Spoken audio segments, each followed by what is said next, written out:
GDPR. Same here. All right. Yeah, thank you for your time, guys. Finally we could set this whole thing up. We're all Yeah. kind of like very busy at the moment, it seems.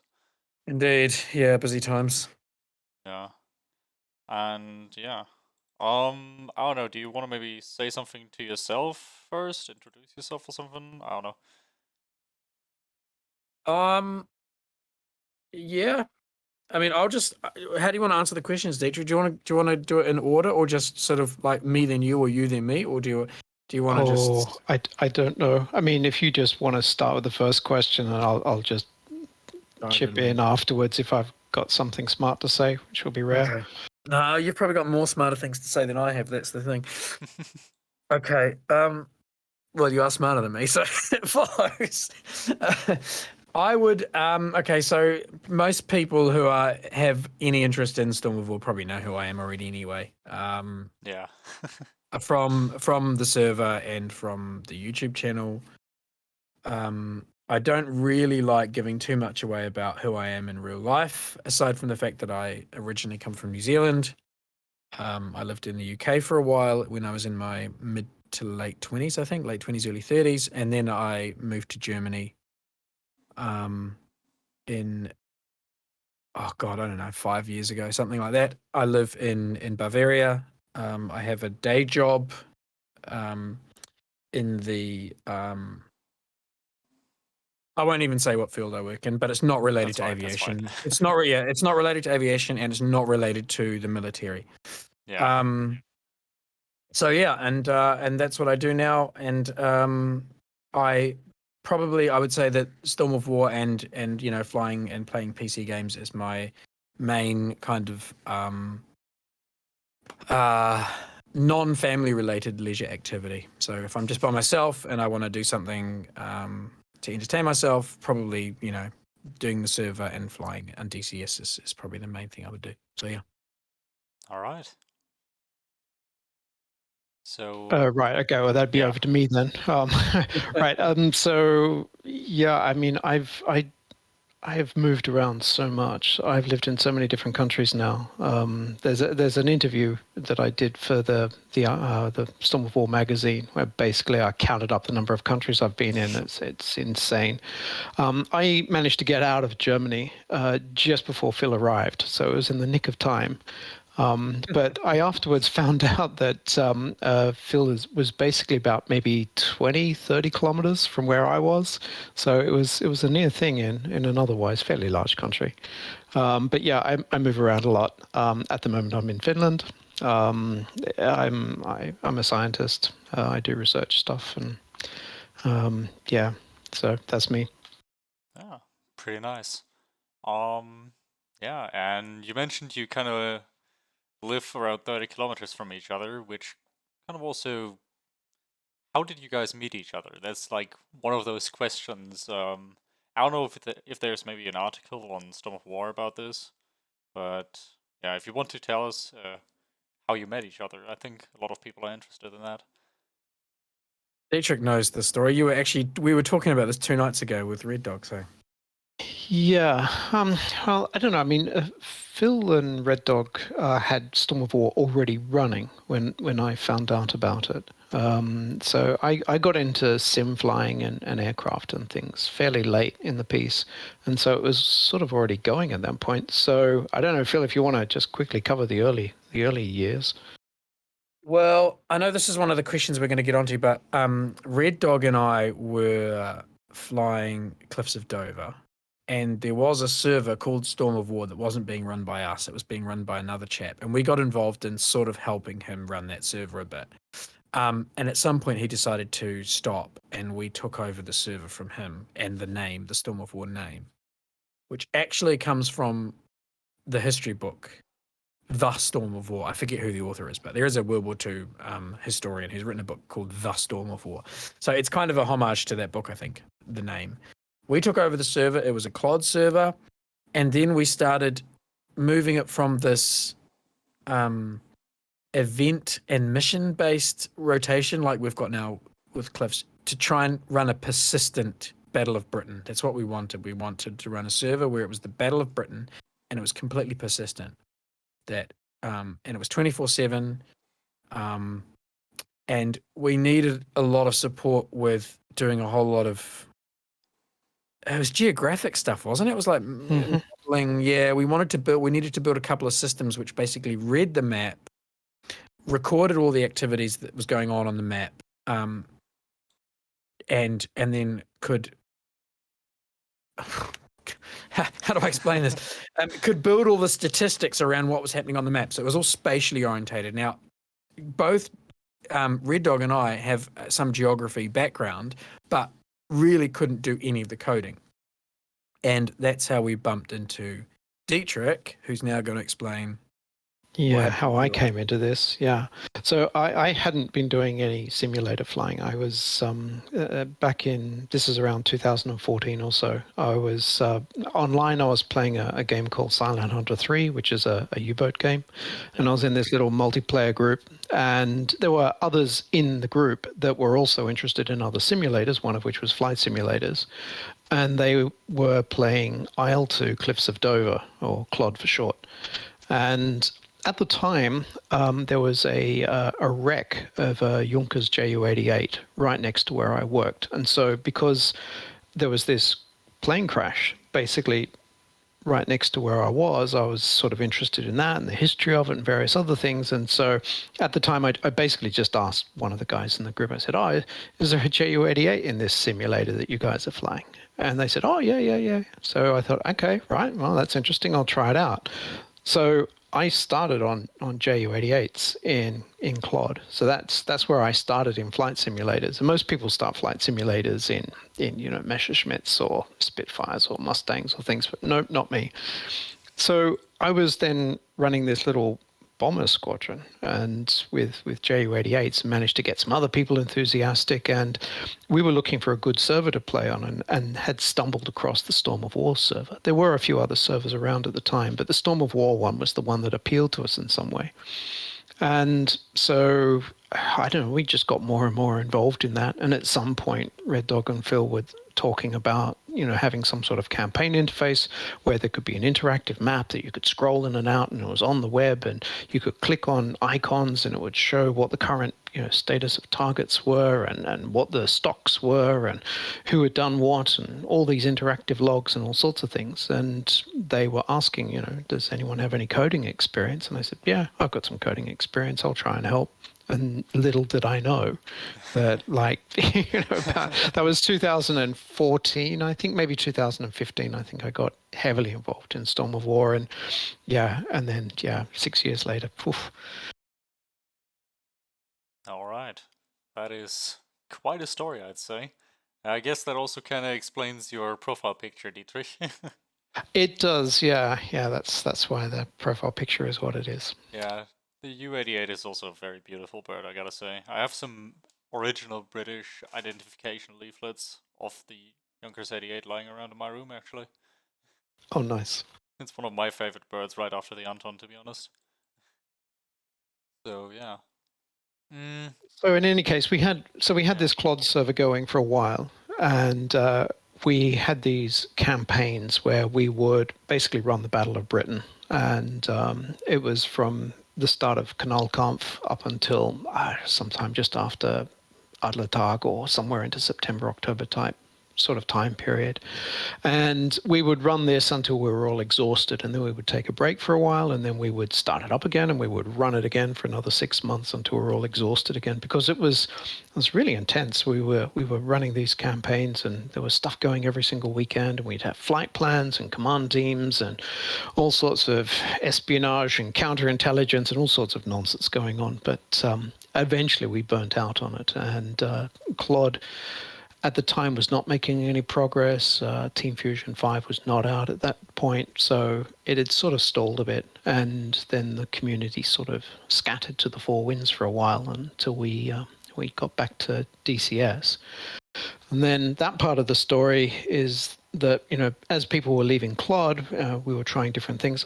Phil can talk about himself in a second, but I first tried IL-2 Battle of Moscow at the time it was, because that had a Junkers 88 in it. But I found it really gamey. So then someone said, "Oh, try DCS," and I tried it, and it's okay, but none of the planes really held my interest, and there was no map, or there was a map, but it wasn't very good.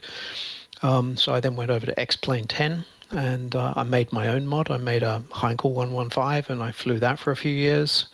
And then at the end of 2019, there was a big update done on the Normandy map, because up until that point, the only blue airfield, as in Axis airfield, was Evero for post-D-Day, that is. And in the 2019 update, which is around November, December sometime, they added, Baville and Vrigny and Goulet, Argenton, etc. And all of a sudden, that map became feasible for setting up a proper multiplayer persistent server. And at the same time, Eagle Dynamics announced the Focke-Wulf 190 A8/F8. And at that point, we'd been dabbling in it here and there, but, I don't know who got the conversation started, but Phil and I started talking about, hey, maybe we could put together a DCS server. All right. It's quite a lengthy origin story, I'd say, almost. 2014 till 2021 so far. Yeah, it didn't just pop up out of nowhere. Yeah. I mean, the three of us really were doing this for years. So a lot of the principles of what Storm of War is about were actually developed during when we were in Clod. And I mean, there are some kind of design rules which we still have, the focus on squadron play, the focus on within limits, historicity, the focus on, I hate to use the word realism, but we don't really have an alternative, right? Having all the difficulty settings set to close to maximum or maximum. And then if we don't have access to something in the sim that was historically available and we can build it ourselves, then we try to. And the radar interface was the same in Clod, right? We had to borrow a radar interface off another group. ACG actually developed a radar interface that we talked to them for quite a while. We managed to kind of borrow that, and then we added to that, and we had a database systems and all the stuff that was outside of the game, which we've tried to do a bit with DCS. So the in-mission radar system that we use, this EWRS, that's a script that was built by Stegels, another guy. The lot ATC stuff we use is obviously a third-party thing. And all the stats, the way we build the stats is designed to try and encourage a certain type of gameplay. And those principles all came from Clod. And other things like no terror bombing. So I don't know if anyone's noticed, but we don't have bombing of urban residential areas on any mission. The AI will never bomb residential areas, and we don't have targets that are basically set up in residential areas, despite that being pretty common during the war. And the reason we do that is actually because when we originally bought the very first server and took over Storm of War, one of the conditions was that we don't do terror bombing, because the guy who originally had it, one of his things was he was not going to encourage terror bombing in gameplay. So that's one of the things that we've kept ever since. And it's just, keeping our word to that guy who sold us the server back 6 years ago or whatever it was that was terror bombing. And we still stick to that principle. So, yeah, that's why I think some of the history of how we got to where we are and why we do things the way we do them on Storm of War all relates back to decisions we made quite a number of years ago. Yeah. Also, the intervening time between when we were doing Clod and when we were doing DCS, we went through a period where we weren't going to continue with Clod, but we were looking for an alternative. And because it was not obvious which way to go, whether we would go to the Battle of Stalingrad/Moscow/Kuban series, or whether we would go to DCS or something else, that made us really tighten up our requirements, or tighten up our specifications of what we were looking for, what were we trying to do, what was our motivation, what was, what would satisfy us. And by having that very clear in our minds as we were assessing different simulators and different options, that I think has also been fairly fundamental in how we got started with DCS. All right. Yeah, that's actually quite a lot to take in, to be honest. Um, Listen to the interview when it's published. yeah, I will. Originally planned to just take these videos as a kind of basis to write an actual article, but then I did my interview with Burrito, and it was like almost 1.2 hours or something like that long, and I just That's too stand much there. transcribing. Yeah, That's way too much. so I'm Yeah, kind of just we going with published a series of books, Storm of War, the early days, volume 1. it. Yeah, Oh, the complete history of Storm of War. yeah. That's kind of how this would end up, yeah. So a few of those questions I have here are basically answered already, like why World War II? Obviously because you come from Claude and Yeah, yeah. There's the Claude history, and there is some personal interest. The Junkers 88 in yeah, my case, but there's also, if you were to look at some of the other eras, if you were to look at modern stuff, they're more what if scenarios. There are some modern scenarios, but they're totally lopsided. I mean, Normandy is already lopsided, but the modern scenarios are so asymmetrical. And there are some post-war conflicts, but they're not as fleshed out, even as sparse as DCS World War II is. Korea or Vietnam, they don't even yeah, have maps. So even though there are some possible alternatives, this for what we want to do, namely to have historical scenarios, this is really the only option in a way, is to do these World War II type scenarios, at least for the time being. yeah. I get that. I mean, especially with the maps that we currently have, it's like Persian Gulf and Syria, and any kind of conflict, at least realistic conflict, there was pretty much a one-sided operation. Yeah, and often quite short, and it's hard to build. It's hard to build a server that's going to keep people's attention for months, let alone years, if you've only got 5 or 6 days of conflict to Yeah. to try and replicate. It just gets boring quickly. Yeah, same thing goes for the for some of the late war scenarios. People say, but late war there's like Operation Bodenplatte, or there's the Amiens prison raid and stuff like that. They're like a single mission. It's only 2 hours long, and it relies on surprise, and it just simply does not work for a multiplayer server. That's going to be persistent 24/7 and it's going to run for 6 months, a year. Well, current iteration of Storm of War has now been going for a year and a half. Yeah. Yeah, this kind of also goes into this whole keeping the community interested, which is like quite hard to do, especially when this is something I noticed myself. People always kind of push for modern stuff or more modern stuff. You start out with your Emil or your Anton and one end up in some 262, and it's like, yeah, you have the 262 now, and then what? Because you kind of end up with that, and it's a dead end. That's always, yep. I mean, you notice this trend all the time, right? I think the most interesting period of the war to build a server environment around would be 41-42. Because 1941-42, you've got a static front line channel, if you're looking at the channel, but even the other theaters are similar.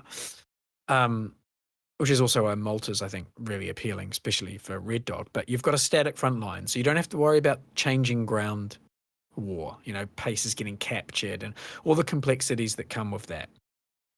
You've got two sides facing each other, incredibly balanced. The war was still in the balance till, let's say, Barbarossa kind of fell on its ass. So you've got that very, very tense period of history where two very, very large forces are facing each other in the air because they're not really facing each other on the ground much. So a lot of the energies are pushed into this air war.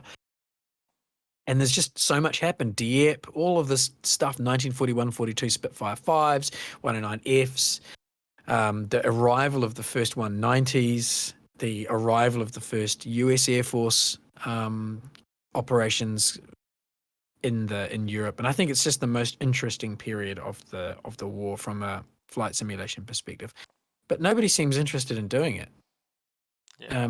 Developers seem much more concerned with the Eastern Front at this time, or doing the late war stuff. And it's just, I don't know why, this late war aircraft, the TA, whatever it's called, the high-flying interceptors and the jets. 152, I think. Yeah, the 152, yeah, and all this sort of stuff that's really like real end-of-war machines that maybe saw service for 6-7 months. Yeah, I mean, I think the TAR 152 Seems- itself saw a few days of combat at most. There were like 30 aircraft built, and how are you going to simulate that realistically? Yeah, it just- becomes difficult. And I know there were a lot of D9s. I mean, there were a lot of D9s and K4s in the last few months of the war, certainly produced. How many of them are Yeah. flying is open debate. And a lot of the reason they might not have been flying is probably more about pilots and fuel than airframes. But, you know, it's still only the last sort of 7 months of the war, and people want these, you know, these late war airframes. The last Allied ones are the same. I don't know. It just gets a bit disappointing when you want to build something and people are saying, yeah, but if we just had this next airframe, then it would be better. If we just had the next one, then it would be better. And I think, well, why don't we just throw F-14s on the server? Well, And I final don't countdown. think the answer. Yeah, I never think the answer is just the next airframe in chronological order. The answer to solving any issues on the server or in the environment is not to go for the next later aircraft. It's often to go back and get the earlier aircraft. But anyway, Yeah. so Yeah, how do you see the kind of development of World War II in DCS? I mean, it's kind of known that with the Anton and such, but how do you just generally see the development yeah. of DCS World War II currently? My totally honest opinion is that, I think Dietrich should, you know, give his opinion as well, because we don't have the same opinion for a start. My honest opinion is that it is very much a roller coaster ride.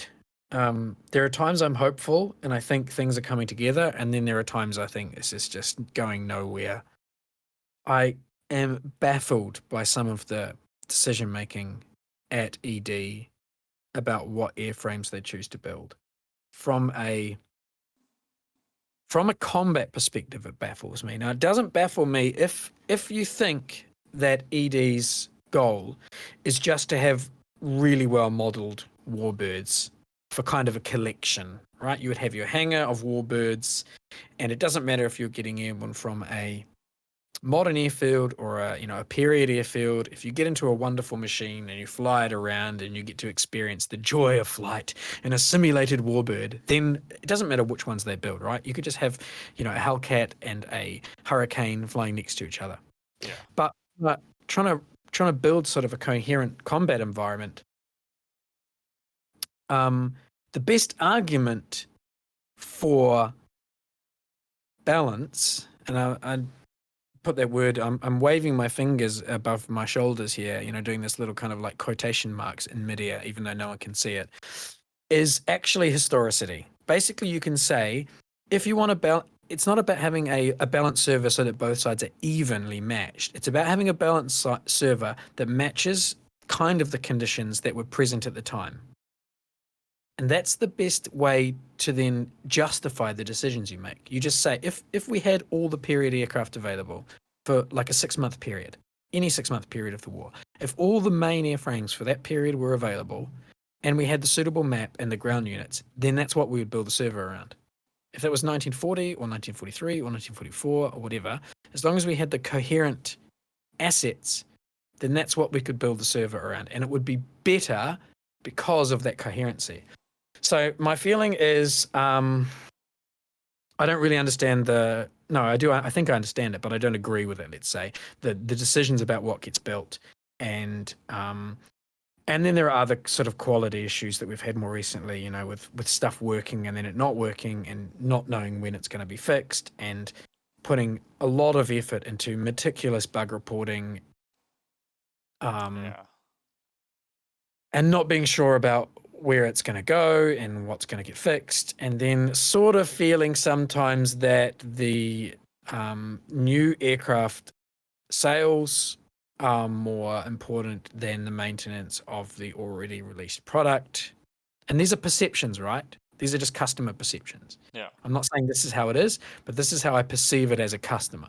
So how do I view it all? Very much a mixed bag. Yeah, Dietrich? I agree with that completely. What? Yep. Sorry. I agree. I think that it is a mixed bag. There are times where it's incomprehensible what the decisions are, or how things roller coastering up and down all over the place. But I agree with everything Phil says, and also that if there is a coherent scenario or plane set that we could build something around, well, we would go for it. In the same way that earlier I said that, some of the post-war scenarios, well, there's not enough assets there to make it feasible. It's not feasible to do Korea or Vietnam or something like that because there's not enough content there. Well, that content is this cohesion that Phil's talking about. And yeah, I don't mind. It can be Battle of France in 1940, or it can be some other scenario at some other time of the war. Malta would just be brilliant. There's a number of scenarios. Dieppe, the battle over Dieppe in 42 would be another one, where the sides are matched. The static front line makes it really easy. It focuses on the air war, so it's not confused by naval assets or confused by ground assets or things like that. It is an air war. They would be great to go for, but it requires that cohesion, that plane set, and the map and the various other components to put things together.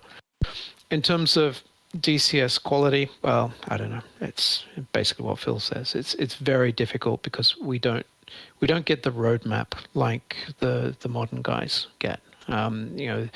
Each year DCS or ED will set out a roadmap for what's coming up. We don't have, apart from maybe the Hellcat and Marianas, we don't really have a good vision as to where things are going. So it's very difficult to say. But yeah, it comes and goes. Sometimes we're positive, and sometimes, yeah, it's it's hard to keep going. All right. I hope you do keep going because this server is a favorite of many. Especially. Yeah, I mean, we know people use it and people like it, enjoy it, and there is one of the kind of design principles, and I've probably said this before, maybe on Discord and things, but at the end of the day, there are only two people who we are trying to please with Storm of War, and those two people are sitting here in this channel with you now. We are not here to please anyone apart from ourselves. And so our decisions about how the server works and whether it's on or off or what's on it and what's not are completely arbitrary in reality.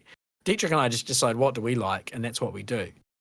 And if we were the only two people flying on the server, but we were still enjoying it, we would keep it running. If we were no longer enjoying it and we're not flying anymore, then we would reassess whether it was worthwhile doing it still. So, it's only us we're here to please, no one else. It sounds a bit,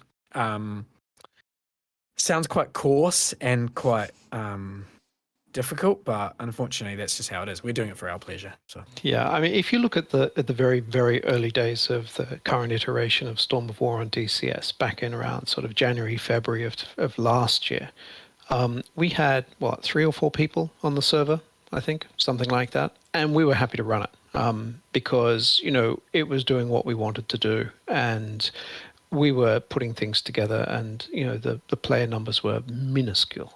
It was basically flatlined at 0 for most of the time, but it didn't matter because we were doing what we wanted to do with it, and at that stage things were still developing and still positive.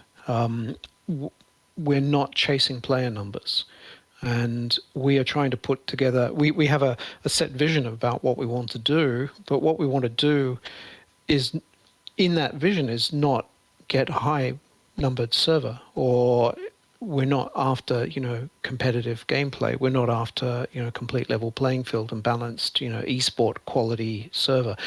None of those things are featuring in what we're after. So yeah, it's basically for Phil and me, and we have an idea as to what we want to do, and that's what we're pursuing. Yeah, and it actually seems to work for the greater community as well.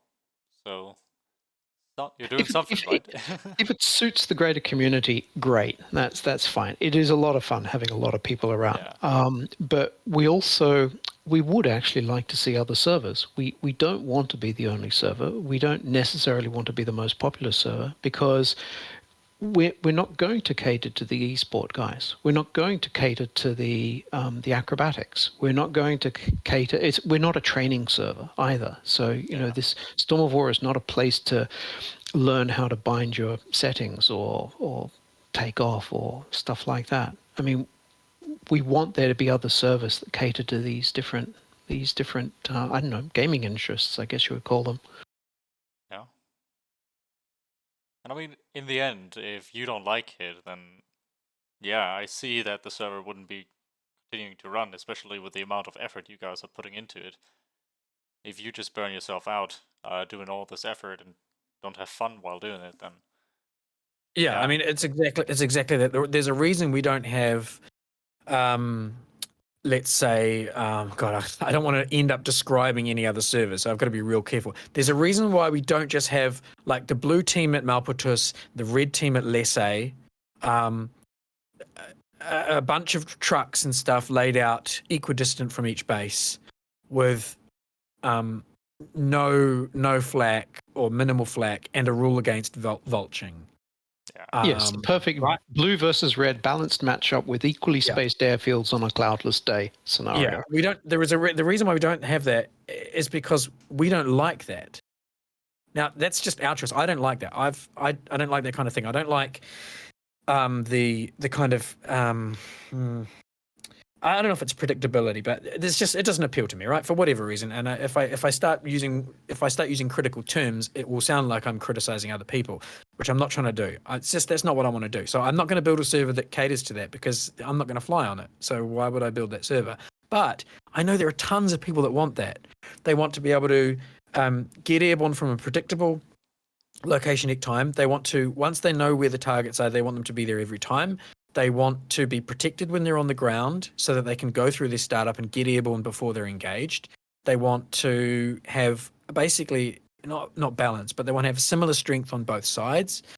And this kind of thing, they want to know where they can go to get the action. And that's, when you see it, when people kind of arrive on Storm of War for the first time, they'll often say, like, where do I fly to? Where's the action? And the question is not answerable because the action is just, it's fluid. Okay, we have in recent months started falling into this furball at Khan type thing, which I would like to kind of try and redesign our way out of that. But and there are mission things we can do to kind of tone that down a bit. But there are people who want that. That's what they want. They want to get airborne. They want to fly to a place, have a fight, either win or lose, and then respawn.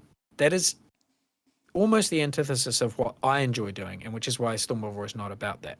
Yeah. And this is why we need these other servers. We need those other servers to cater for that kind of gameplay. If they don't exist, then World War II overall will suffer because there'll just be Storm of War where it's, weird, difficult maybe to understand at first. Questions may not get answered. There's pages of FAQ. There's these weird kind of scripts running. It's just a bit ridiculous for someone who's just wants to, jump in, get airborne, and have a fight. So yeah. I mean, I remember when I started out back in, I think it was November or December last year, and I just got the 190A8 because I'm a stubborn guy who thought, even though it's the weakest one of the warbirds, I mean, I wouldn't say it's the weakest now that I fly it a lot, but back then for a newbie on Storm of War, it definitely isn't the best choice, maybe. And I was just getting hammered over Khan, and I just kept at it because I'm stubborn. That's why I got it as well. Yeah, that's why I got it as well. I got the A8 because everyone was whinging about it. And I was like, right, everyone's complaining about this airplane. I'm going to fly it and see if it's possible to have success. And it is possible to have success. You just have to adapt the way you fly for the airframe. So, Yeah, you just can't do stupid stuff, basically. But I mean, that kind of applies to every airframe on Star Wars. That's true. You can't do stupid stuff. That's absolutely true. Kind of balanced in that way. Yeah, and I guess that is one way it's balanced. It's balanced against poor decision making. Yeah. I do a lot of poor decision making. Yeah, we all do. Hopefully we learn. Yeah. Yeah, this kind of also transitions over to what is your favorite airframe on, maybe in DCS on Star War. What do you fly a lot? With Dietrich, sadly the Junkers 88 isn't in game yet as a flyable model. Maybe someday. Would be Yeah, I great. mean, I would love to have the Ju-88 in the game. There was an official poll, what if type post that was put up on the forums, maybe in 2017 or something like that, where they asked, what would be the ideal aircraft, and of course I voted for the Ju-88. I think it came about maybe third or so in that competition. I think the Mosquito won it, which is why we have it now.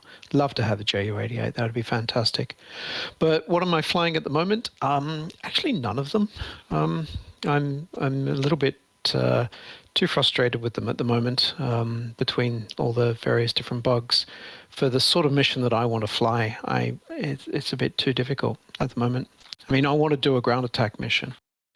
So that means that, I don't want to do just what Phil described, this idea of take off at full speed and fly in the direction of the nearest furball. I want to do a proper ground attack sortie. And so I want to get a historical aircraft that would do it, and I would do it in the correct way. I sort of had hoped that I could do that with the Anton. Unfortunately, we didn't get the G8 variant or the F8 variant, and the featured cluster munitions don't work as intended and stuff like that. So then I drifted over onto the D9. So I've been doing a bit in the D9, but it's got similar problems, and it's made worse by the engine bug and the battery bug. And for air-to-air, this is not a problem, right? You just take a drop tank and you fly at 3,000 RPM straight to the furball. But if you want to do air-to-ground, well, you can't take a drop tank because you've got a bomb, and you've got less range because of all that extra weight. You've got a quarter of a ton of ordnance underneath your fuselage, and you can't throttle back to conserve fuel because the engine will just die. You can't follow the procedures, and so I don't know, if the sim doesn't let you fly at economy power, well, it's not really a study sim for starters, but it means that I can't do those ground attack missions that I want to do. And then earlier this year, the delayed fuses got broken, and then it became even more futile, and I stopped flying at that point. All right. Yep, it's a tale of woe, unfortunately. Yeah. And that's when you think that's 50% of the admin team is not flying. It's Yeah. not a good sign.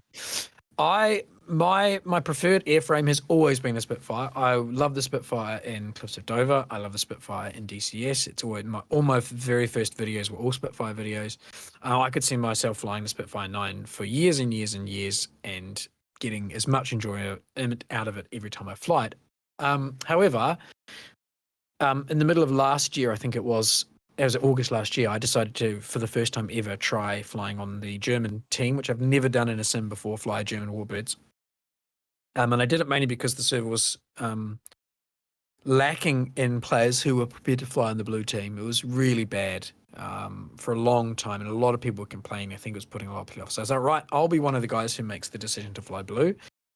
And I started flying the Anton, and then I started flying the Dora, and now I'm flying the 109, and I haven't touched the Spitfire now for months.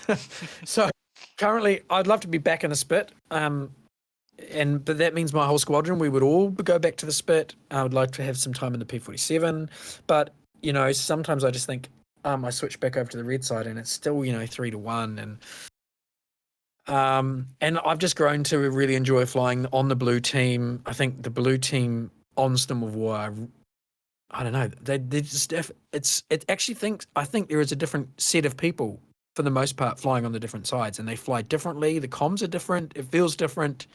So I'm really enjoying flying the blue aircraft. The 109 is fantastic, as my most recent videos would show. I've been mostly flying on the 109, but if the bombs were working properly, I would be flying the Anton more, and if the Dora engine, if it's a bug, then it got fixed, great. If it's not a bug, if we understood exactly what is going on and how to manage it, then I would be flying the Dora more. So yeah, for me, I've gone from being a one horse town to a sort of almost a try everything guy. But yeah. So you also got sucked into that buy one warbird, buy them all. Yeah, I did. I followed the buyer's guide actually, but Yeah. not for the reasons in that guide actually. The reasons I started flying blue was to try and bring some player evenness to the teams, and then I just got enjoyed it and decided to. I thought once I tried one, I thought, oh, this is actually really good value. I thought, well, the other ones might be good as well, so that's why I tried them, and they are. Bugs aside. Yeah. It's nice to hear, and I really do hope that the bugs with the fuses and such get fixed eventually, especially with Dietrich not being able to enjoy his favorite airframe. Yeah, I mean, I wouldn't put eventually on that. I would put as soon as possible. Yeah. Eventually. Well, it was it's probably gonna promised be as too soon late. as possible, so Yeah. let's hope I as soon mean, as possible is around the time, at least, that the AH-64 gets announced finally. So yeah. could I mean, be it's up. this month. It's not up to us. We've got no control over this. The only Yeah. thing we have control over is the server running and am I spending money? Those are the only two things that we've got control Yeah. over. Yeah. Yeah, kind of also on topic of the server, do you kind of expect pilots or, well, the players to behave a certain way? Because, well, it's your server in the end, as you made quite clear. Yeah. I mean, in And terms of behavior, there are two things when it comes to behavior, right? There's flying behavior, and then there's communication. yeah, On the communication side, we expect people to behave politely and like adults. And our rules are pretty clear. I think we yeah, don't tolerate any kind of the stuff I'm talking about, right? Abusive, yeah, toxic behavior. it's Abusive been stuff. pretty recent, I guess. Yeah. And some of the crap that people say, and I don't have no time for it. People sometimes have player names which are unacceptable. And I think people know. Some people they try to run the line and try to be edgy and try to say something that's maybe a bit borderline, and then but I didn't. No, sorry, I got no time for that. We don't have time for moderating this stuff. If someone's just being a bit of a dick, they're gone. We don't need them on the server. We don't need them messing around. So that's easy to deal with. We just get rid of people.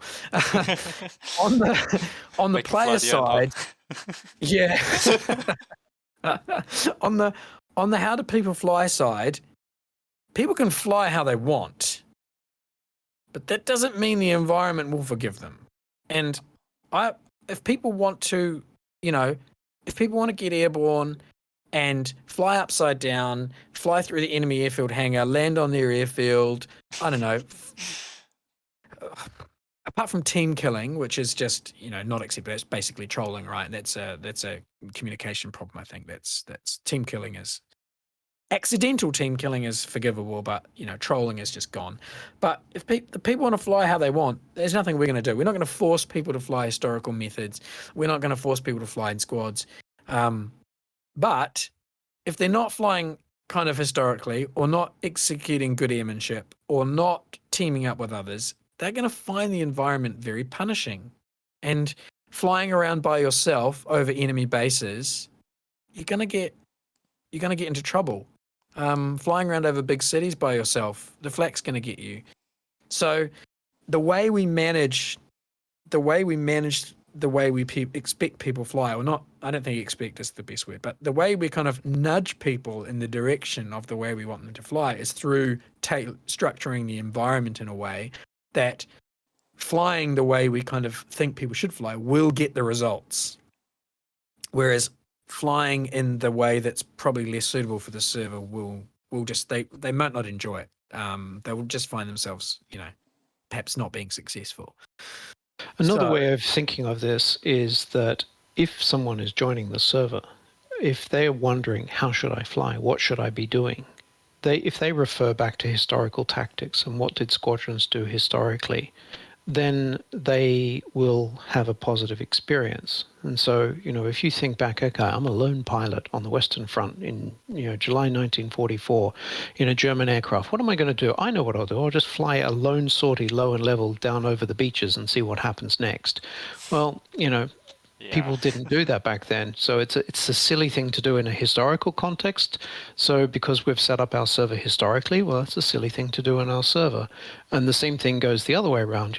We see people who will complain, I flew, a lone solo flight, over Le Havre and I got shot down.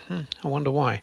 So by applying the sort of the historical mentality to it, because we've got the server set up historically, well, you'll probably get similar outcomes.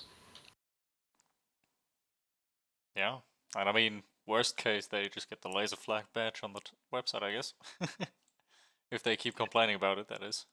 Yeah. The other thing is that we set it up for, we have to bear in mind that there can be a squadron there. So if you have 12 aircraft from a squad and they assemble and they put together a proper squadron flight and they go out on a proper flight plan. We saw 362 do this about a month ago. They went and hit Conche and, they were organized. They flew together. And of course, with like 9, 12, however many aircraft they have, of course, they totally overwhelm the defenses.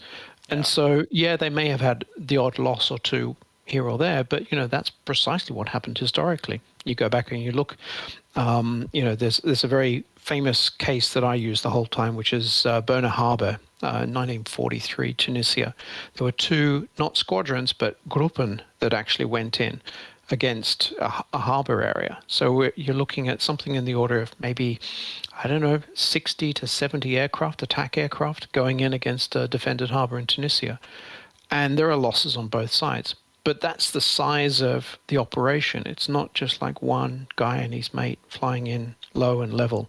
It's a very carefully planned operation with large numbers of aircraft to saturate the defenses, etc., etc. Yeah, I guess the kind of style of the realism on Storm of War just doesn't bode well for lone wolf types. No, I mean, you can be successful, and people do. There are people who are very good at lone wolfing. But it takes them a while to learn, I think, and they know where to hang out after a while and sort of wait and be a bit sneaky. I've kind of discouraged that thing, but I'm not against it. I mean, I sometimes do that myself just because I'm sometimes flying alone. And there's no way we would say no solo flying. He can't police it, you can't define it, so who cares? If people want to do that, that's their choice. However, we build the server with the thought in the back of our minds, there could be 12 guys who show up, right? SRF could show up, all 12 or 15 of you guys could, whatever it is, jump on the server one night, and you could all fly a sortie together. So our server has to be prepared for that. We've got to be prepared for 362 showing up, 12 Mustangs at 30,000 feet, or the EAF on Monday night, 20 guys jumping in the server. And we've got to be prepared for that. Our targets have to be, our flak has to be, the airfield spacing has to be. The server has to be prepared so that a massive group of organized pilots will show up. And so that is what we've kind of built the server around, which is then if you think, gosh, I'm just a single guy tootling around, I'm probably going to get smashed because the server is built for defending and for, being prepared for these large numbers of organized squadrons. And they exist and they are becoming more, there are more of them now than there was a year ago. They're getting bigger, they're recruiting, and the bigger squadrons who are organized do very well on Storm of War when they fly in big numbers together. They just completely dominate airspace, and that's what we want, big formations. So. All right. Yeah. Kind of on the topic of the server as well, the website. How much work is behind that? Because with all the stats and whatever, that has to be quite an enormous amount of work as well, just like the mission making. Dietrich? Yeah. Well, I actually, knowing that there was going to be a related question, not that exact question, I went and had a look at how much code we have on the stats server. There's 167,000 lines of Python code, and there's 5,000 lines of bash scripting. And that's everything. That's including comments and all sorts of things. But there's a huge amount of code that handles things like, determining where aircraft came from so you can work out which side they're on, so you can attribute the correct number of tons of a ship being sunk to the correct pilots on the correct side for that particular campaign. So there's all of that. That's a whole labyrinth in its own right. And then there's all the handling of the reconnaissance, and we've got all sorts of tactical code in there that hasn't been displayed yet because we're still debugging it. And we've got, I don't know, there's just huge amounts of stuff. And then there are scripts that push the data backwards and forwards between the different servers and get it up onto the web and stuff. So yeah, it's a huge amount of work. I don't know what version we're on at the moment of the stats software. It's 270 something. That's 270 versions or so of updates and iterations in the last 18, 20 months. That's Yeah, I mean, it's wow. similar for the missions, right? I think before 2.7 came out, we had 19 missions from June the 10th up to July the 27th. They're each about a day to 2 days apart historically. Yeah. And I told Phil, when he started this, I said, Phil, put version numbers on your missions and make it 2-digit numbers, because we're going to have 2-digit numbers. We will. And Phil's going, version 1, version 2, version 3. No, Phil, 2-digit numbers. What are we up to now? 104. Yeah. Version 104. The missions have, I think there are 12 or 13 missions now, because some I still haven't updated from pre 2.7. When 2.7 came out, there was that, and we can talk about this later when we talk about, our relationship with Eagle Dynamics. But there was a period where we had a lot of problems with the server failing, and we thought that our missions were the problem. So we started basically rebuilding the missions from scratch. And I've kept that philosophy up because I've actually found it quite. I don't even know. I don't even know if an old mission would work. Maybe it would. But I found it quite nice to just completely start each mission from scratch again. So I think there's about 13 or 14 on the server now. A couple of them are completely new ones that we didn't have previously. But I've still got missions from pre 2.7 which I haven't converted over.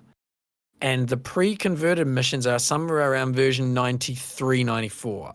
So even when I've converted them up to the 2.7 version number, then I've got all the stuff to add in since 2.7, all the changes we've made to get them up to 1.4, which is where we are now. I probably spend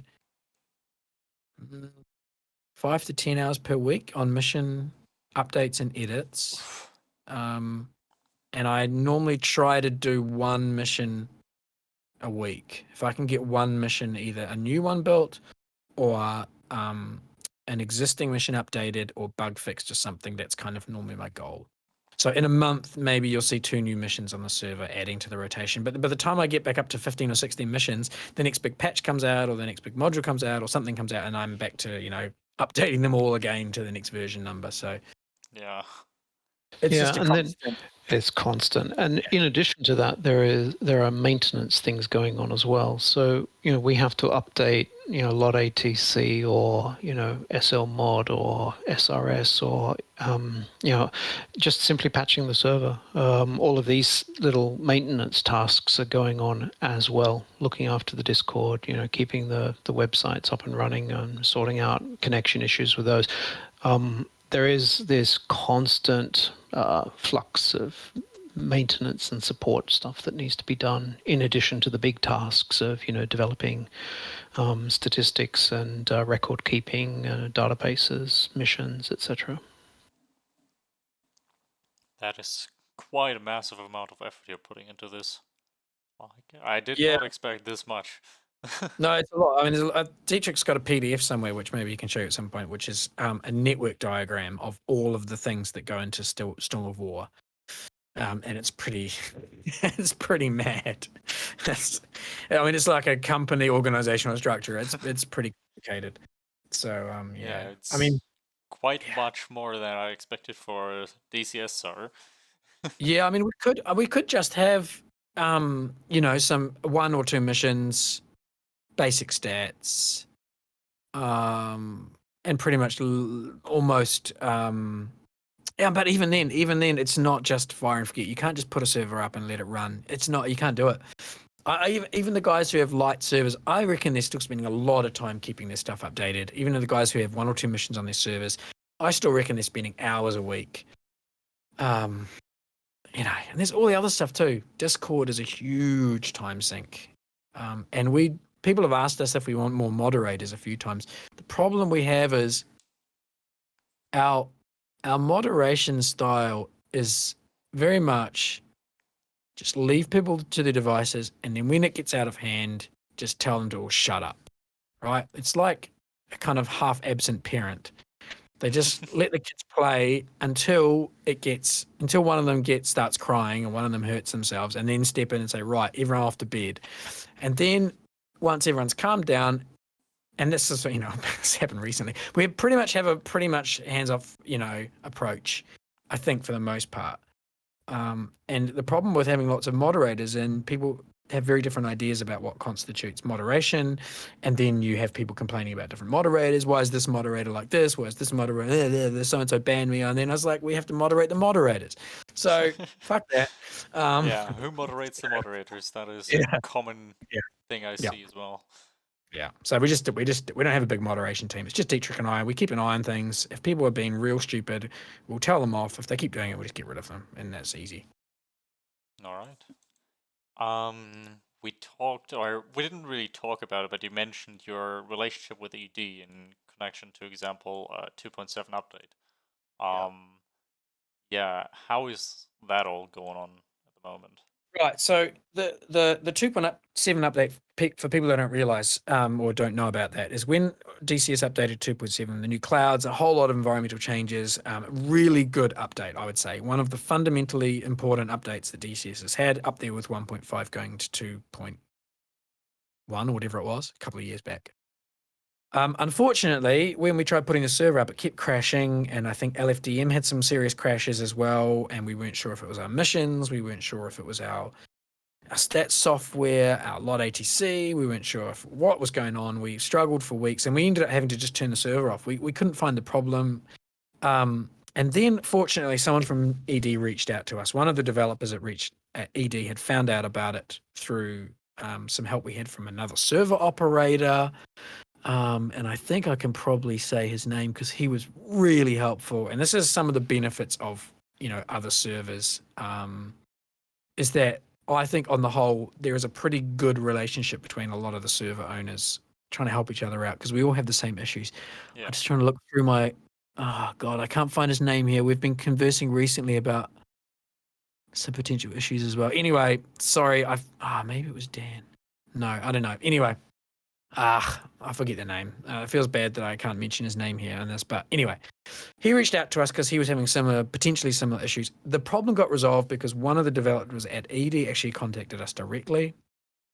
They reviewed the crashes that we were having. They found the result of the problem, and they actually put a specific patch out for us and the other servers who were having this very specific issue. So that was really, really important, and it was great that they kind of recognized Storm of War and the one other server, I think, that was having this issues, and were able to patch it. So in that regard, like sometimes they really do like execute this quite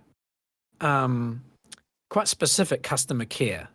And you see guys like Nick Gray, who are quite active in some of the social media that he doesn't have to be. He's the CEO or owner of the company. He could just hide away in his office if he wanted to. Yeah, I mean, there's no reason he needs to engage with anyone, especially not a community as small as ours. And guys like Nineline, who are present on our Discord and quite outreachy, if that's a word, I think. So, some respects, I've got a lot of respect for what ED do and how they engage their customers. Other times, it's very confusing to know what they're doing. We've been at times involved in some things that ED have done. We've able to give them some input, and we weren't really sure what the outcomes were and how our input was being managed. And we've kind of, in the last, let's say, 6 months, completely withdrawn our involvement with some of those things. The way we describe our relationship to ED is this: we are customers. We have signed an end user license agreement with Eagle Dynamics. We have given them money in exchange for a product, and our relationship is specified in the end user license agreement, which every ED customer has. Right? We've all signed an EULA when we bought a product from ED. That is our relationship. We are customers, they are suppliers, and the terms of the relationship are specified in the agreement we signed. So that's how we describe our relationship with ED. All right. Da, da, da. I guess some of the questions are kind of already answered, like how much support do you get from ED? Or is ED, or does ED know that SOW or Storm of War exists? Yeah, I mean they know about it. They know about it. I mean, and Yeah, a couple of the guys are more active in the SOW community. You know, Nineline in particular, yeah, he's very. I mean, that's his job, right? To reach out to communities like ours and to know what we're doing, yeah. and to manage the relationship with ED. That's his job. I do feel We don't kind know. of bad for Nineline at times, especially back when I was involved with the Focke-Wulf Anton engine. I was very insistent about Nordleistung, which is like this whole other thing, Yeah, and but I mean, you're paying. You know, we're paying for yeah, something. Um, I've got customers in the real world who make demands. They pay their money. It comes if we don't, if delivery isn't to their satisfaction, whether or not I thought that that's what they asked for or not. If the customer perceives it's not to their satisfaction, the customer will stop paying for the service. Now, we've got very low amounts of leverage, right? There are many customers, hundreds of thousands probably, and Dietrich and I are only two of those people. So yeah. our leverage with respect to ED is very, very, very, very limited. But I like to think of myself. I believe in markets to a degree, and I operate in that market. I'm a consumer inside the market. So I just exercise my freedoms as a consumer to buy or not buy. That's all I can do. All right. But yeah, they do. I mean, they do engage with us. They know we exist. They But fend us off. yeah, sometimes they have to. Sometimes they maybe don't have to. But there's a lot of other fish in this ocean besides Storm of War. Yeah, I mean, we're just one multiplayer World War II server, and World War II is small compared to the jets. I mean, if you look at the noise that the modules like the Apache or the Hornet or the F-16 get in comparison, and then we're multiplayer, not single player, so that's also small in the scheme of things. And the public entertainment sector for Eagle Dynamics is probably small compared to their government/military contracts. So in the grand scheme of things, we are minuscule. On the other hand, if they advertise something and it doesn't do what their advertising says, well, I know we will call them out on it. All right. This is kind of a question that comes from Knauf and some other SRF pilots, because we have quite a few people who are actually pilots RL, and they kind of wanted to know if you guys have some connections to real flying, if you've ever flown an aircraft before or know people who do that. I mean, you don't have to say any revealing details, of course. Just the We both interest. do, don't we, Dietrich? Yeah, we both do. I don't know. I'm not a qualified pilot as such, but I have got experience. I've had little brushes with the aviation world, the real life world. In my early days, we were doing, this is before GPS was commonplace, sort of effectively acting as a navigator on bush flights, which basically meant constantly keeping track of where the aircraft was, so that when the radios dropped out, and I say when, not if, then we could figure out where we were and continue the journey. So I did that a little bit, but I wasn't the pilot, I was just the navigator. And I've done some aeronautical engineering simulators for external payloads. So because I do scientific stuff, we often have instruments that we will put on either spacecraft or aircraft or various other things. So I've done some engineering level aeronautical simulation stuff for that. And I've more recently tried flying ultralights. So that's pretty much it. Otherwise, I've just got thousands and thousands of passenger hours in a seat on an Airbus somewhere. That is quite impressive, though. You could probably write some articles about that in the Storm of War magazine if you're interested. But Yeah, I think Dietrich's talked a little bit about himself, yeah, before in that magazine article, yeah. Yeah, that was probably before I actually joined or actively partook in the magazine. I still gotta read through quite a few of articles. Yeah, we try to update them, but we don't get around to as much as we would like. Workload. Yeah. Yeah, I I see you always in the admin chat. You always have something to do. That's for sure. Yeah. I've got some experience, not a whole lot. I when I was a teenager, I joined the military and flew for a bit in the Royal New Zealand Air Force. I'm one of the guys who actually failed before I got my wings. So I know there's a few of us out there. Most people, I don't think, probably talk about it. But I was in the middle of doing pilot training when I failed a check ride. So I'm one of the guys that washed out of military pilot training. And then I went to university and, joined the non-flying world. And I've been working since my early 20s in an unrelated field. Potentially a field which is at odds with aviation, actually, interestingly enough. Now I am on the cusp of maybe doing some flying again. Every now and then I go out for a fly. I just go up for an hour with a qualified pilot and sit in the second seat. And I can't legally fly. I don't have a license, but this stuff's still in my head.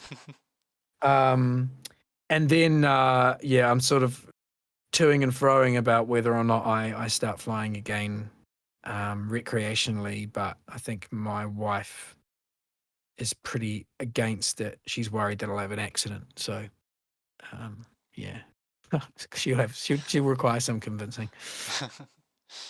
Yeah. Kind of like Burrito. He was also like, yeah, flying is amazing, but I wouldn't quite get his children into it. Especially not into jet flying. I guess Yeah. yeah.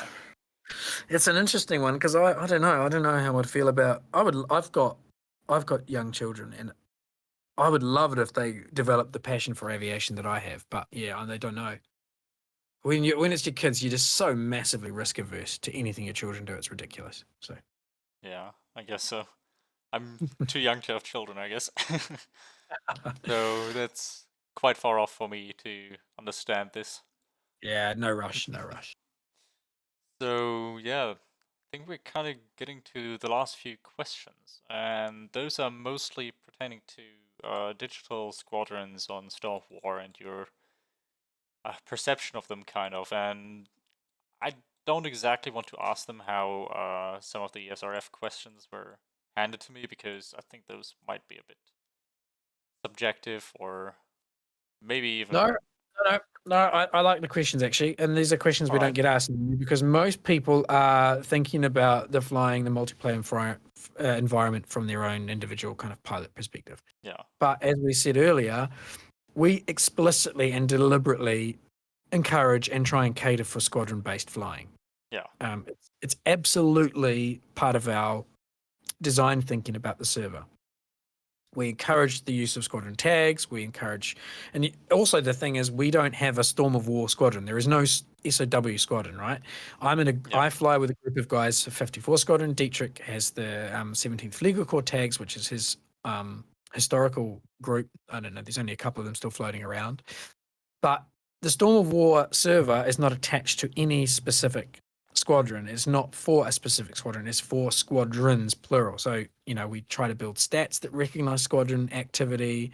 We encourage squadrons to recruit on the server and in their Discord. We encourage people to wear their tags with pride. If we have issues with individuals on the server who have squadron tags, we go to the squadron leaders, the representatives of the squadron, and we describe it, and we let them administer any, let's say, corrective action or discipline within the squadron first. Yeah. We basically say this person's being a bit problematic or this person need help. We go to the squadron first and we let them deal with it. Now, if the squadron doesn't want to deal with it, or if they become defensive, or if they for whatever issues arise, then we might go directly to the person ourselves. But generally, we endorse the squadron structures. We use it for the events. We kind of give squadrons priority, I think, for things like events. and we would love to be able to build more of the squadron infrastructure we had back when we did Cliffs of Dover, but it's just not really possible in Storm of War within DCS without a complete rewrite of everything from the ground up and a big change in mission design, I think. So there are a couple of things I think we could do to make it even more appealing for people to fly in squadrons. Certainly, maybe having more aircraft spawns at the rear bases, the ones far away from the front. So when squadrons come on with 10 players, they can all spawn together. Yeah. One of the problems that have at the moment is if 12 of you join the server, the 3 of you got to go from Argentine, 3 have got to go from somewhere else, and you got to all meet up together. If there were 20 spawns available somewhere like Evro or Bavie, although Bavie only has like six spawns on the map, but if there was a way to do that and a group of 20 could show up and they could all spawn together, get airborne together, I think that would help squadron play. So there are some things like that we can do, and we've already started talking about that for the future, but definitely endorse squadron play. We endorse squadrons, we endorse tags, we endorse squadron structure, everything about it we enjoy. And there are some squadrons who kind of like have become, I don't know, let's say lighthouse squadrons. They kind of like have demonstrated this to a quite high degree, and the early ones that set up, and I think more are now arriving, right? We've seen groups like SRF arriving in the last 4 or 5 months, and the two that kind of were real early adopters are 362 and JG53.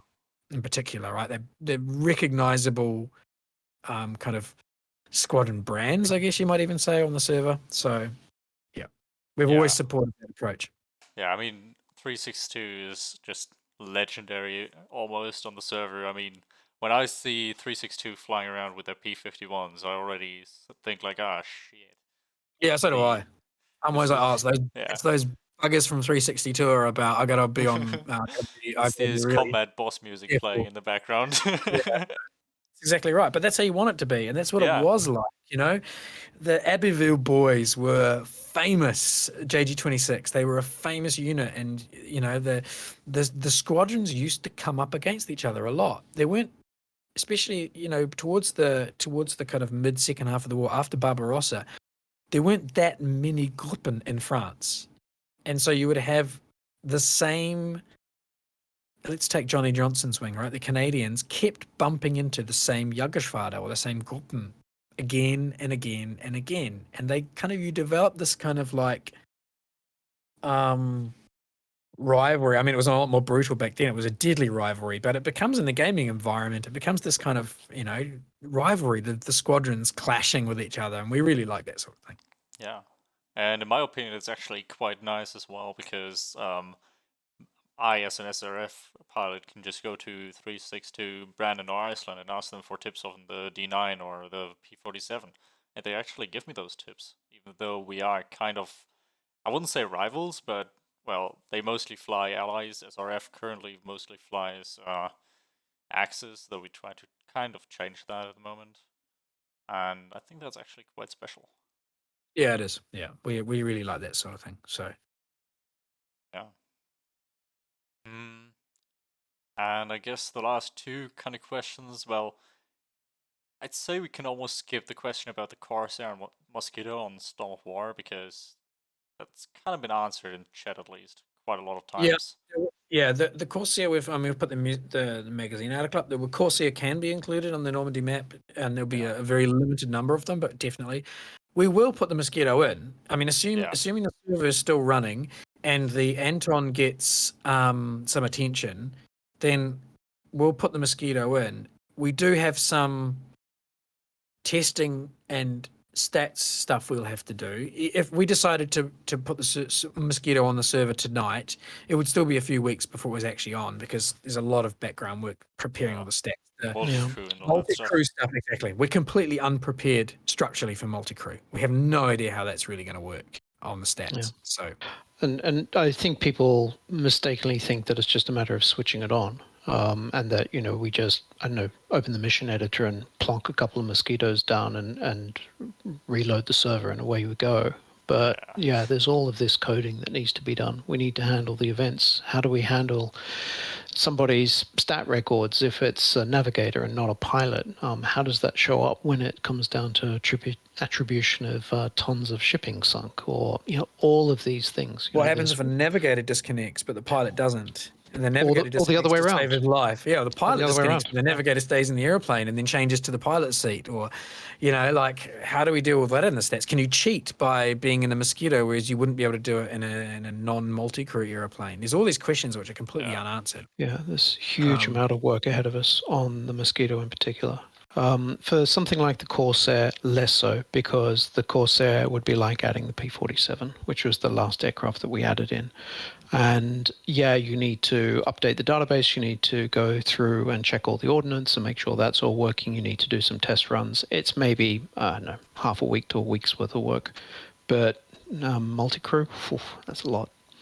Yeah, I remember back in the day when the F-14 got added, and my modern day squadron kind of tries to fly it a lot, and it has so many issues with the desync and stat logging. It's insane, honestly. And that's Yeah. It may get to the point where we just have to ignore the navigator role from a perspective of stats. And if you want to be, and that wouldn't be desirable at all, because we think the navigator could actually perform a valuable function on the server, and that should be recognized. But if we can't get our heads around it, and if it's not possible to code it in a way that's sensible, then it's better just to ignore it and say, if people want to fly as a navigator, fine, do it, but you won't get any recognition for it statistically. Yeah. So. But by the same token, we also have to check that the mere presence of that navigator doesn't break the rest of the system. Yeah. So we have a similar problem with combined arms. I mean, we would love to recognize people who put in, flak gun time or searchlight time or whatever it happens to be, but we can't. It could be done with some really complicated coding, but it's the scale of that project is beyond us at the moment. Ditto for radar control and that sort of thing. Yeah. All right, and I think we're at the last question, and it's about if you could wish for 2 modules to be added to Storm of War, which would that be? And I mean, you kind of said that you don't want more modern stuff and that you do want ED to focus on the things that are already here and just quality control and quality of life. But I don't know, do you have 2 planes that you really want to see someday, maybe? Yep. Dietrich, yours first, and then yeah, it's on my avatar. JU-88. So there were like over 250 JU-88s on the Western Front at the time of the D-Day landings. So it's not like some of these corner cases. It is a significant airframe, and it also then provides it enriches the ecosystem. One of the other questions, which we sort of skipped over in a way, it was something like "Was gefällt Ihnen an Jagdgeschwader nicht?" or something like that. I can't remember exactly how it was worded now. Yeah, and the thing that and the thing that jumped out at me was Jagdgeschwader. So why was it Jagdgeschwader? Why not Schachgeschwader oder Schnellkampfgeschwader oder Kampfgeschwader oder Zerstörungsgeschwader oder Transportgeschwader oder Fernaufklärungsgruppen oder, and the list goes on and on and on. We at the moment are very, very focused on fighters, on single-engine fighters engaging other single-engine fighters, and I really want to see that diversified. The way to diversify it is to get proper bombers and to get proper transport aircraft, and so JU-88 or the ME-410, or hopefully we'll be able to put the Mosquito on. But, they're the sorts of aircraft I would like to see things go in that direction. Obviously, to have things like gliders, well, that's probably not going to be a particularly compelling multiplayer experience. Likewise, for a transport aircraft or a Storch or something like that. Although I would fly one, I think that'd be cool. But yeah, JU-88 first and foremost. After that, maybe ME-410 or the 190 G8, I think that's a low-hanging fruit as if I was to advise ED on something like that. And then on the Allied side, I don't know, Typhoon, P-38, those sorts of aircraft, things that are typical, things that are common. Razorback P-47, early version of the P-51. It's the typical stuff. It's the common stuff. We don't want really the corner Yeah. cases. I think for the Razorback and the Typhoon, Robert from SRF has kind of gotten into contact with ED actually and supplied them with some manuals, and apparently they actually are looking into it. So who knows? Yeah. I mean, Yeah, I you mean, look at it's just you look at the history of module development. People always say, "Oh, when." You can calculate when. All you need to do yeah, is how many World War II modules have we got? When did they start? What is the average time between each module? There's your expectation for when. We don't necessarily know what the next one will be, but you can work out when it's going to be. It's yeah, not going to happen soon. So we have to basically assume that what we've got now is what we're going to have for quite some time. yeah, However, I I would go with, and I think my opinion on this is already well known. I would say we've got to get the coherency with the time period we've already got, and that means we need the G6, the 109 G6, to yeah, replace the 4. And I would be happy with a variation like we've got with the other aircraft where you can enable or disable NW50. So we can have the early pre-NW50 G6s and then the later ones. And the NW50 G6 is so similar to a G14 as well. You could basically pretend it's the G14. So there you go. There's kind of 3 variants of the G6. yeah, Then I think the Axis side could really do with a 20 as well. So I would go for the 14 or the JO88 as well. As another module, I think would be really great to have. I'm a bit less excited about the 88 than Dietrich is because I don't think we've necessarily got the airfields for it and the range for it. By the time you spawn in Evro and you've spent, I don't know, I just don't think you're going to get up to much altitude. If the map was a lot bigger, and we had a bit more towards Paris and Reims maybe and Rennes, then a 20 proper level bomber would be quite cool. But I think the 410 probably makes a bit more sense with the tactical map we've got. Then the Typhoon, yes, I think the Typhoon would be great. P38, yes. Razorback, P47. Getting that plane set matching a bit more what we actually saw over Normandy.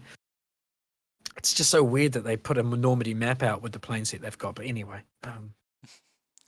yeah. The plane set is kind of, well, you have one plane from 1940s or maybe even 39. I don't exactly know much about the I-16 to be honest. And then you have like the 43 Spitfire, the early 44 A8, and then you just go straight into 44, 45 Bodenplatte and End of War.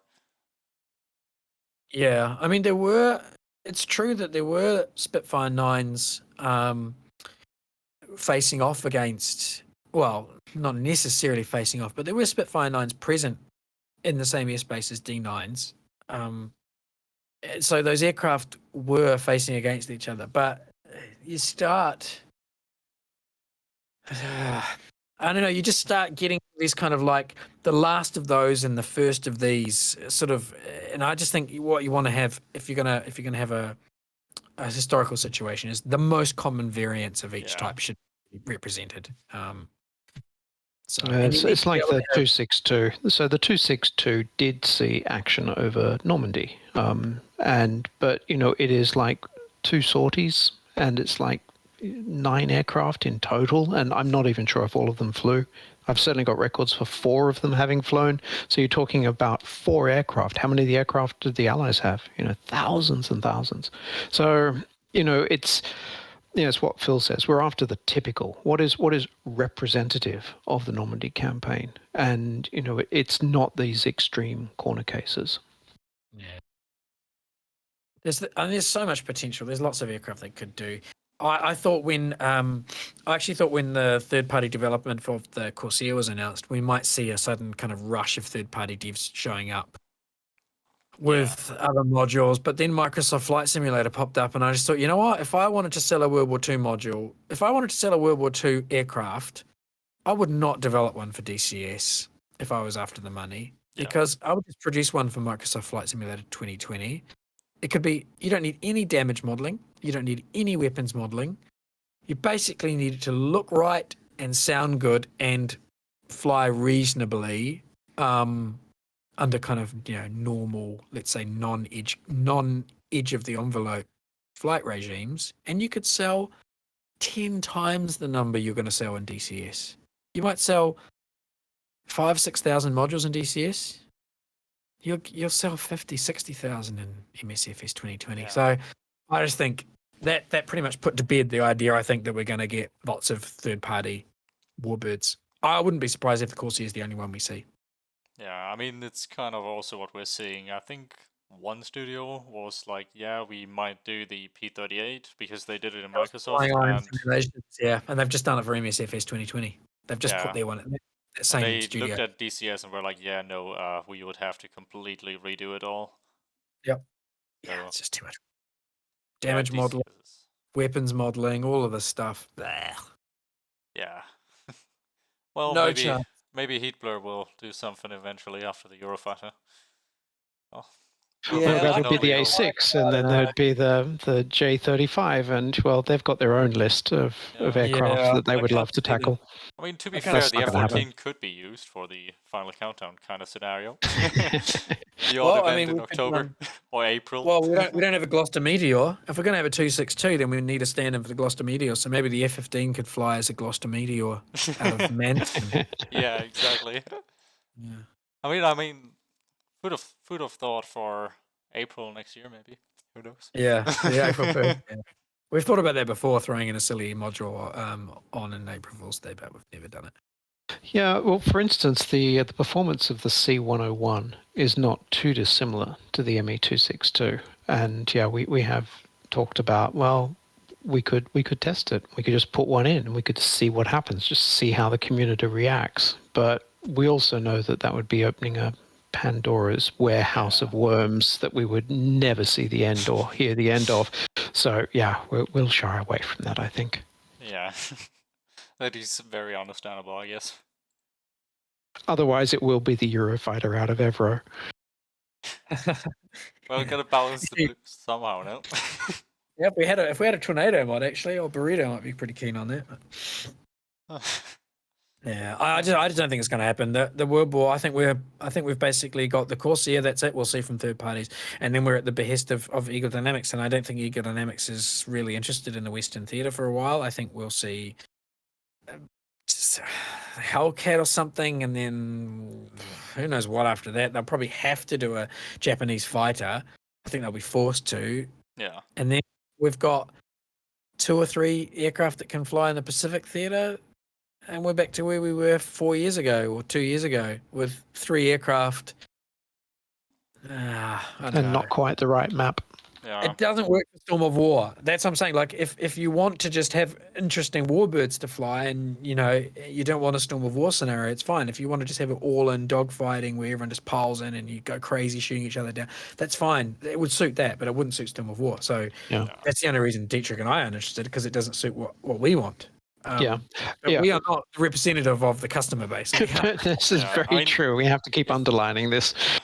Yeah, I mean, if we would get something like an A6 and a Hellcat, that would actually be a good plane set for the Pacific, because those are 2 of the most common fighters of that area. But the problem is probably the map again, because Marianas is not really something that you can have a 6-month Marianas campaign is over. going to be tough to make work, and we couldn't make the Marianas work. We couldn't do it as a Storm of War map. It doesn't work. It would be great for other server operators, I'm sure, but we've looked at it and we've thought about it a lot. It's not going to work as a Storm of War map. We can't use it. So I guess for something like Storm of War, you would need more like P40s, Kai-43s, and a massive China map. Yeah, or we would need Guadalcanal, or the New Guinea, Solomons, lots of land mass, 10 airfields per side, lots of airfields, and that's why you can kind of see when we had a limited number of airfields, it didn't really work. But now that we're getting, and if we get a couple more airfields on the Normandy map, that could be huge. There are a couple of places on the Normandy map which are just begging for an airfield, where we believe there were historical airfields, and we've got documentation to kind of indicate this. If we could get a couple of more airfields added to the Normandy map, it would really be amazing from a mission perspective, even with the plane set we've got now. So He would get rid of the can furball problem. Yeah. So we've got airfields that are on the beach on the beaches, and we have the little cluster down in Valet Pocket. And so, if you look at the vectors between those airfields, of course everyone's going to congregate along that river up towards Cannes. And the same thing applies with, say, Marianas. I know it's the modern map at the moment, but if you look at it, it is a linear island chain. So, well, if you put the Japanese at one end and the Americans at the other end, well, people are just going to fly in a straight line along the island chain, and you're just going to end up with fur balls over Rota or whatever it is. Yeah.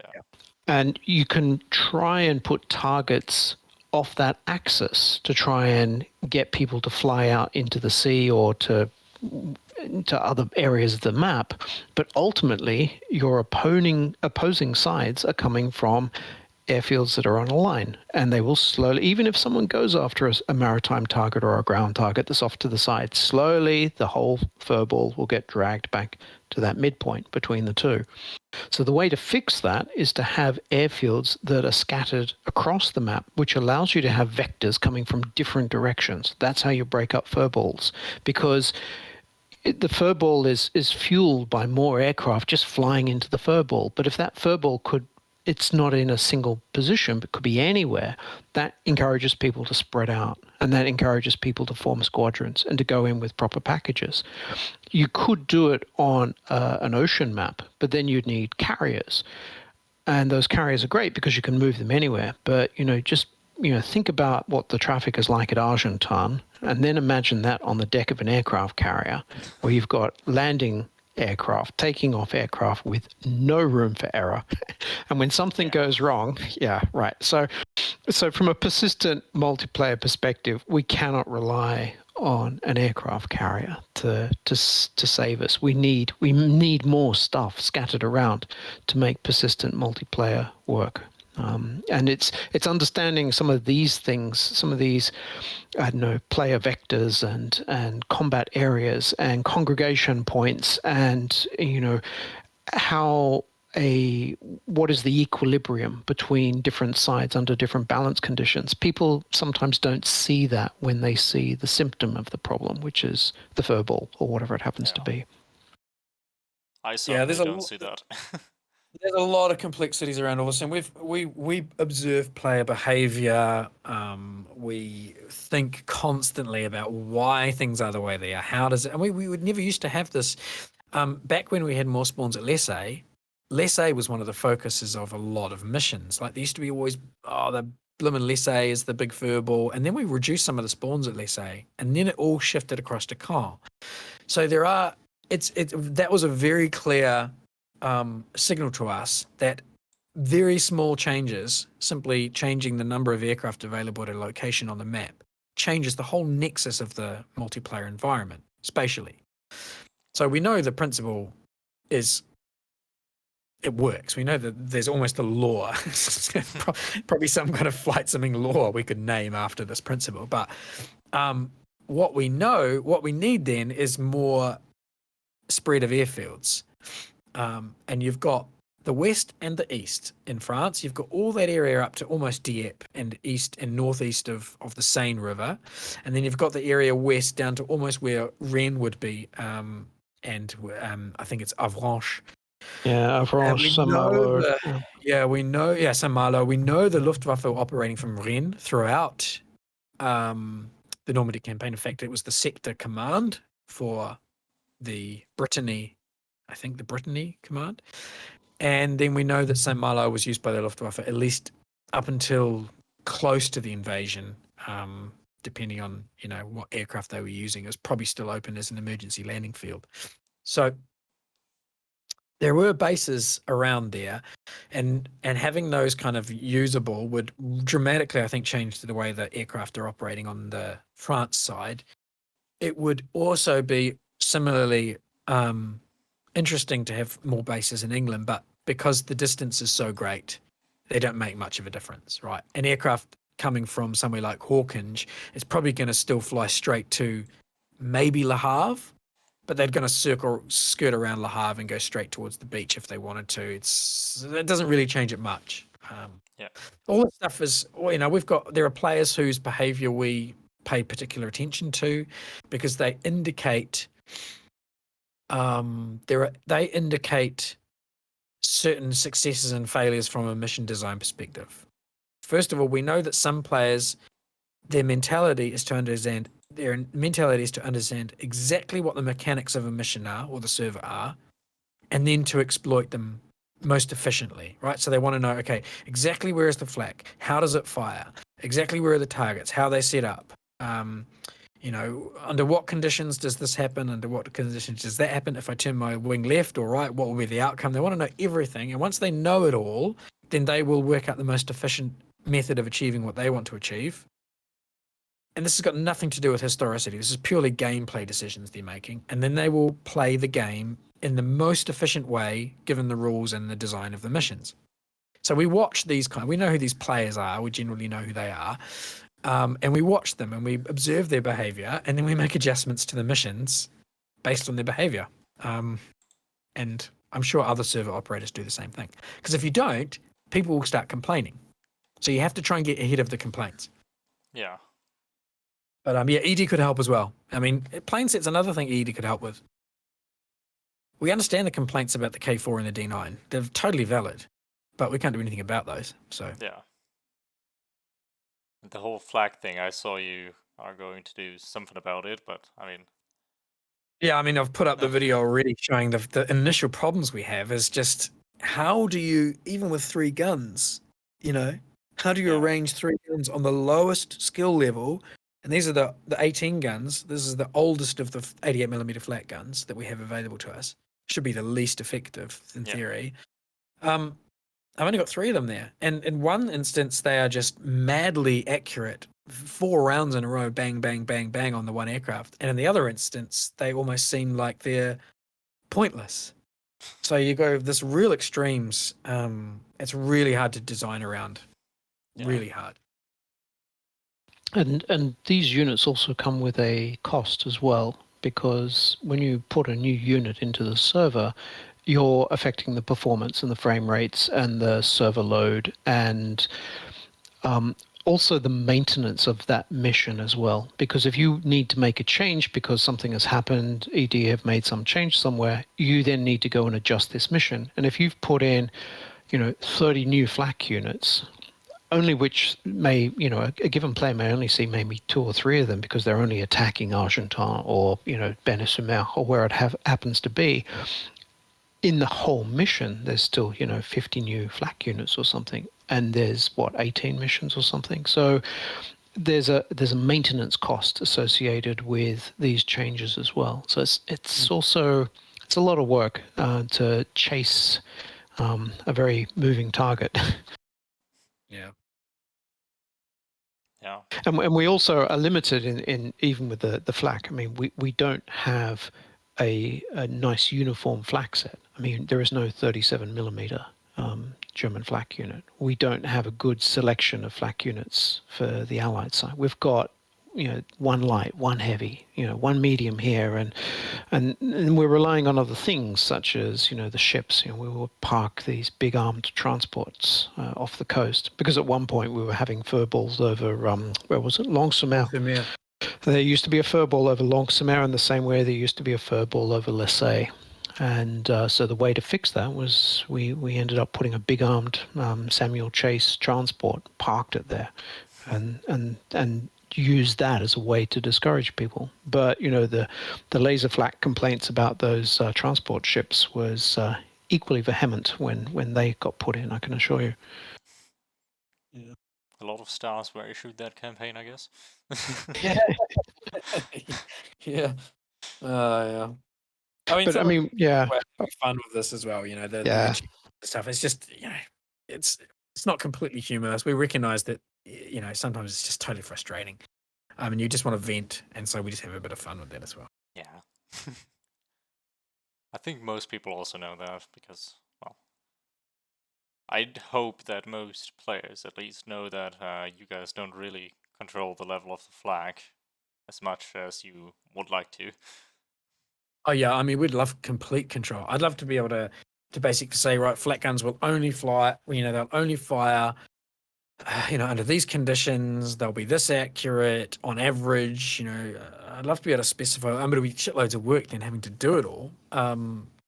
If certain communications building gets knocked out, then the flat guns become less effective, or if there's not a searchlight, the flat gun won't fire, or if there is a searchlight, it'll fire, and if the searchlight gets knocked out, then the gun will stop. All this kind of complicated things. I would love to have these at our disposal, but none of it is. So Yeah. we just work with the tools we've got. All right. I think that's just about everything I had on my list here as for questions. And I gotta say, I think I got a new perspective, because when you just fly on Storm of War, you never really see all the behind stuff. You don't really think about it. And yeah. Yeah, I mean, Quite good. my suggestion to someone who's got thinks it should be done in a different way or has ideas is to try and build something. And there are a couple of people who have done this. We've had people who actually now help us with stuff, either on the testing side, or actually occasionally give us some code that we can maybe see if it works. But most people, when it comes to it, even just trying to build a flak emplacement, just try and build a flak emplacement that makes sense. Try and put some flak over an airfield that makes sense, and then think of all the different ways players can exploit it. Once they know where a flak gun is, they know the best angle to shoot at it, right? They'll work it out, right? If I attack from this angle, that gun is dead every time. So there's a mission dying, and you have to go, well, what would happen in real life? Would the airfield operator allow that situation to continue? No, they would cover that gun with another gun. So then you stick in another gun that covers the previous gun that the players had worked, or you move the gun. So there's like this constant battle to try and think the guys on the ground are also not just going to let themselves be wiped out by players, right? Yeah. They're going to try and themselves. See, there's this constant evolving. So this is often the challenge for people who thinks it could be done a different way is, if you can build it, if you can show me what you're talking about. We did this with the airfield flak, I think a year ago. We basically said, okay, so many people have got issues with the airfield flak. What we'll do is we'll give people a set of units that we know works okay from a performance perspective. And we'll say, arrange these units in a way that will defend the airfield sensibly, but also means if you are flying over the top of the airfield, being a tricky bugger, turning lots in the speed, you won't get shot down. But if you fly straight and level, you will get shot down. So organize the units in a way that makes sense. And then we had 2 or 3 people come back and say, okay, here's a pattern that I think works. And then we just use those patterns. So anyway, I don't know what I'm trying to say there, but Well, back in the early CLOD days, we go on. No. I was going to say, back in the early CLOD days, we actually had a budget, and there was a squadron could have its own airfield, in some cases even 2 airfields, and you were allowed a certain number of units that you could put on that airfield, and we left it up to the squads to defend their own airfields, and that was fun. But yeah, it's very difficult, because as soon as you come up with one particular configuration, then people will try and game it, or they will work a way around it, and so it has to be constantly changing. I mean, that's what happened historically, and we have to do the same thing. It's just that how many clients do we have connect last month? About 1,500. So it's 1,500 of them versus me and Phil. Yeah. There are some, like I said, there are some people who are very, very skillful, and they spend enough time and they work out exactly what they have to do under a certain circumstance to achieve their goals. And they just do the same thing repeatedly, again and again and again. And once we've seen it happen like 50 times, we know exactly, right? They're doing the same thing because they've worked out a weakness in the mission design. So we have to change it. We have to change the mission design to account for it. And sometimes people don't like that because they've worked out a way to exploit something, and it changes on them and they start getting shot down.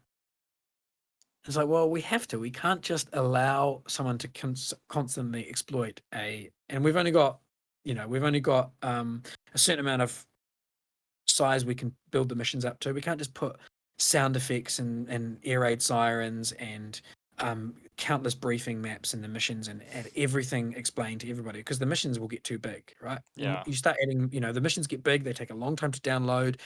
People get pissed off. Why does it take 5 minutes to download a Storm of War mission when I go on another server and I'm joined in 10 seconds? Oh, it's because you're downloading all the maps and all the sound files and everything and all the skins and all the stuff that people want, but it all has cost. So we've got to work within these limits. We can't have too many units on the map because it kills the server. We can't have all this sort of stuff we're going to manage, and then at the same time we've got to anticipate player behavior so people can't exploit things. Yeah. It's a constant, never ends. Right. 2 hours later, it's time for bed. Yeah, I gotta go and tend to the doggo soon as well. So yeah, I'd like to thank you again for this interview, and yeah, Yeah, I'm no, gonna it's stop the interesting. recording here. Cool. Okay, thanks a lot. I'll do the same.